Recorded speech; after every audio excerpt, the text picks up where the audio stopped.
This is Kevin. Welcome back to the eBay Cave. Today we're going to talk with Steve from Deals and Dives, and we're going to talk about strategies to get good deals at yard sales. So I've been out yard sailing with a lot of people over the years, and I don't think anybody's better at getting the bottom of the barrel deal than Steve. So we're going to ask him for some of his strategies, and we're going to talk about some of my strategies, and we're going to kind of dive deep into this thing. All right, Steve, give us some of your best strategies for getting good deals at yard sales. Well, thanks for having me on, Commonwealth Picker. I appreciate it. So my first strategy when I first get to a yard sale is, especially if there's no one else there, is I will do a quick scope of the driveway. And if I see something I really want, then I don't go straight to it. I go to the junk pile first, right?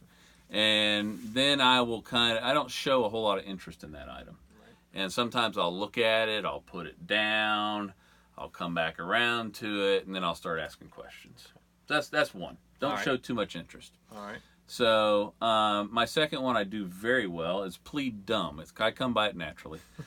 But, on expensive items that you don't think are expensive, like, TI-89 calculators or something like that, which are ridiculous expensive, and they're asking $20 or $30. I'm like, holy cow, this is a calculator. I thought it'd be like $5, So you can sometimes you can do that. Right. Everybody knows the bundle technique, right? How about if I buy a bunch of this stuff, will you do it for me? That's a no-brainer. But before you go on the Yes, next sir. one, have you ever bundled anything and got this thinking you're going to get a great deal, and then they start unbundling it and piecing it out and giving you price by price? That's happened to me many times. That ever happened to you?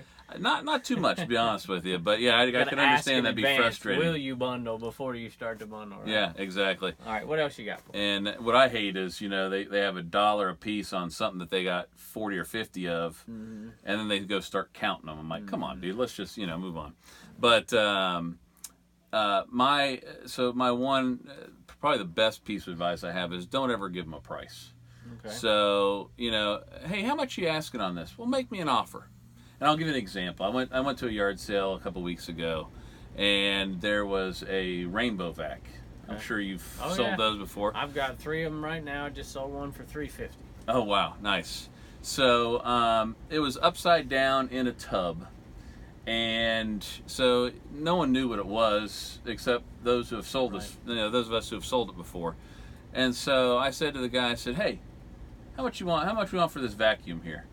Didn't say rainbow vacuum. How much you want for this vacuum? He's like, "Make me an offer." And I was like, And I kind of gave the pregnant pause. Right. You've heard that before, right? Yep. Just to give you an idea, I've been watching shows about the pause. Craigslist Hunters talked about the pause. I heard Cincinnati Picker, he did a show like this the other day, and he got some great strategies, and he talks about the pause as well. So yeah. Tell us about the pause. Well, the pause is... Well, there you go. It makes people uncomfortable. Right. Right. And so you don't want to make people uncomfortable, but you rather they be uncomfortable than yourself. Right. So I kind of paused, and he goes, "Look, dude, I just want to get rid of this thing." And I said, $5. And he's like, "Sold." I'm like, "Sweet." He's happy. I'm happy. I didn't do anything unethical. Sure. It's just a technique, right? And so I could have offered him $50 and made $250 profit, $300 profit. But now I'm going to make a little bit more. Have you ever done what I call pointing out the flaws in an item? Have you ever done one of those? Absolutely, yeah. Give us an example. What you mean by that? Well, you buy a DVD VCR combo, and hey, does this have the remote with it? No, that kind of yeah. That's going to be hard to use that without a remote. Different items obviously have different problems. Or hey, this has got a ding in it. Would you do a third of the price or half the price, right? Find a stain on a piece of clothing or something. Oh, absolutely, like that, right? yeah. Sure. And so yeah, I've done that. So I've got a strategy for you that I haven't heard on any of the shows, and it's one that I've employed a bunch of times, and it's called the lemonade strategy. So if you see that lemonade stand, I have a one lemonade stand, one kid cookie stand, lemonade stand per weekend. I always donate to one of them. But if I see it at a decent yard sale, I'll hit the lemonade stand up before I go into the yard Oh, sale. on the way in. So, There you go. especially if Mama's sitting behind them. So you pay the kid, 50 cents for the lemonade and 50 cents for the cookie, and it might save you $5 down the road. So That's there's true. a strategy. That I had not thought haven't about it heard before. That's a great strategy. Little investment to get a little bit of return on investment. All right, what else you got for us? So, one strategy that I like to use, it embarrasses my wife, but I like to use it, and you can't use it on real hot items. If there's an iPod or an iPad sitting there, you can't really do it on that unless there's just no one at the yard sale. Right. But this last weekend, I actually drove away from the yard sale. It was on a slow item, but something I thought I could make $150 on. And I went to 2 other yard sales, came back, and I was like, hey, let's split the difference on this. And he's like, all right, done. So he's seeing that I don't have a huge interest in it. If I'm selling something and I see you got a huge interest in it, Right. I'm seeing cash register signs. Right. Sometimes you don't have to go to that extent. Sometimes you can just, I tell you what, let me go check with my wife. Or let me go make a phone call, see if they're interested. I don't know that they're really interested. Go to the car, sit in the car for a second. That gives you a chance to look it up on eBay again to make sure it is what you want. And then come back and say, I don't really need this, but I'll give it to I'll give you this, Sure. And so they they see someone wanting to buy their stuff, and then that guy walks away and they're like, ugh, crap, So that's what I try to So do. let's talk about timing. So I've had some success later in the day trying to get great deals. Like I just bought this deal, and I'm not quite sure why I bought it the other day, but in the end it was a good deal. So these people were literally closing down their yard sale, and I find that you can really get some great deals. And I know that a lot of people, hit noon time or 11 o'clock or 1 o'clock. I usually go out still till 1 o'clock or so on some days that have good yard sales. And I was pulling up on this yard sale, and they clearly were boxing stuff up, and they had DVDs, and you saw that they had $1 for the DVDs, and it was crossed down. It had 50 cents for the DVDs, and then it had $2 for the box of DVDs. Oh wow! And so they had literally it was over 200. I've counted them since 220 or so DVDs. Wow! And I bought all of them for $5. And $5. $5 for every Wow. DVD. A lot of them were new. I pulled out a few that I can make $10-12 on a piece, sets and whatnot. And I have a buddy at the flea market who's willing to pay 30 cents a piece for the rest. So, in the end, I'm going to turn that 5 into about 100 and not have to do very much work. So it's much easier to negotiate later in the day than it is earlier in the day. Sure. Have you found that? Absolutely. And sometimes you can find an artful way to saying, wow, it's about closing time here, getting ready to move this. And, Are you going to take it to the Goodwill? Yeah, absolutely. I'll save you the trip. I have actually done that before, and one guy came back and said, well, if you want that so bad, you got to take these 3 bags too.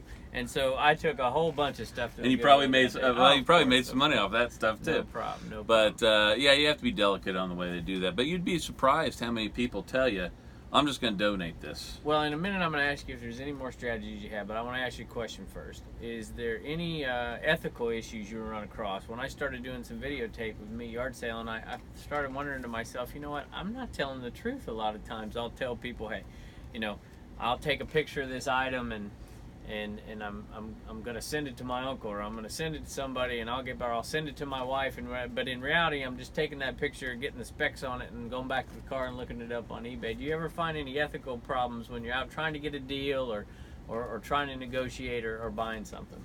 Yeah, and the extra few dollars you make, it's not worth your integrity. I have used I'm going to text my brother to see if he really wants this or not, right? And sometimes I do text him. Sometimes I'm just checking it up on eBay just to make sure, I don't know. It's questionable, but at the same time, So I saw a Cincinnati picker the other day who has a great show, and you all should check it out. But he was doing some garage sale strategies, and he talked about, or just watching him do the garage sales, and he oftentimes will pay people more than they ask because they're not asking enough, and he's kind of goes above and beyond being a nice guy. We all want to get a great deal, but there are some exceptions to the rule, like a charity. Would you pay up at a charity? Would you try to haggle them down at a churchyard sale? Where's the line? Is it, this is a missions trip thing? Where do you draw the line there? No, I will still haggle a little bit, and honestly, I've tried to explain this to other people. It's actually better for the sellers feelings if you haggle with them. Now, let me tell you what. So, if you were going to sell something and you put $5 on it, and I walked up and gave you $5 immediately, what's going on in your mind? Is this the strategy like where you list something on eBay and it sells 5 minutes later and you Yeah, you're regret like, it? crap, did I list it for more See, enough, there's right? where we're different, because if I sell it 5 minutes later, that's one thing out of my house. Sure, understood. But so if you're at a yard sale and you put $5 on it and it sells the very first person, you're thinking, wow, maybe I should offer 10 for that. But if I haggle a little bit, right, and I'm not talking the big haggle, but at a charity I will haggle just a little bit. Sure. But yeah, I do want them, and sometimes I'll haggle and then throw them a little bit extra on, after it's over. And we were at a flea market today, and with my nephew, and he, I said, hey, go up and ask this guy how much he wants for these He-Man magazines from 1980s, and he took them up there, and the guy said, oh, you can have them for free. And I thought, I didn't send him up there to do that because he's a kid, but so I went up and paid the guy anyway. So maybe my conscience gets to me. Yeah, it's worth that. Yeah, absolutely, I get it. All right. So, well, anything else you got for us? You want to wrap it up for today? well, I'll give you one more. I left it off the list earlier, but usually what I do is when I ask them for a price, and they come back and say $20. Right. Kind of my starting point is 50%, Okay. give or take. I mean, obviously on some items you can't do that. But I went to a yard sale the other day. It was like 10 o'clock, and they had $100 on an item. Okay. And I said, hey, I'll give you $30 for it. And that was actually that's a real hard haggle right there. We ended up doing it for 40. Okay. And so I start around half price, and I'll work up from there, And then one other thing also is I think a lot of it is the way you ask it, or not ask it actually, the way you say it. So a lot of people are like, hey, would you take 30 for that? Mm-hmm. Not confidently at all, right? As opposed to, hey, I'll give you $30 for this. Right. Or the best I can do is 30. Yeah. Right? Okay. And so you're actually very have confident. You read Donald Trump's Art of the Deal? Is this where you're gleaning this wisdom? Actually, I have not, actually. Okay. I don't know where I learned that, but, it's a confidence thing. And so if you're assertive and confident, people like that, as opposed to, well, you could kind of maybe do that. I'd be the first to say, no, I'd like to keep it higher, right? Mm-hmm. So let's just go over real quick. I kind of scan the items, scan the garage sale, and maybe don't head right for the best items first, if there's not other people around there. I play dumb, which I do very well.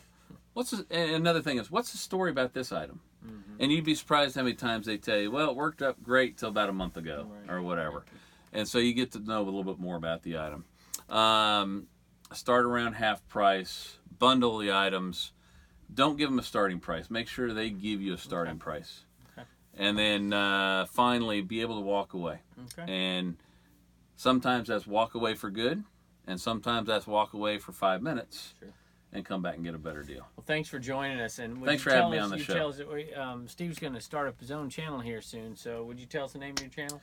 Deals and Dives. Okay. So thanks for following me on there and following Kevin. Look in the coming days and look him up. And don't forget to subscribe to Commonwealth Picker. And thanks for joining us. Thanks for having me.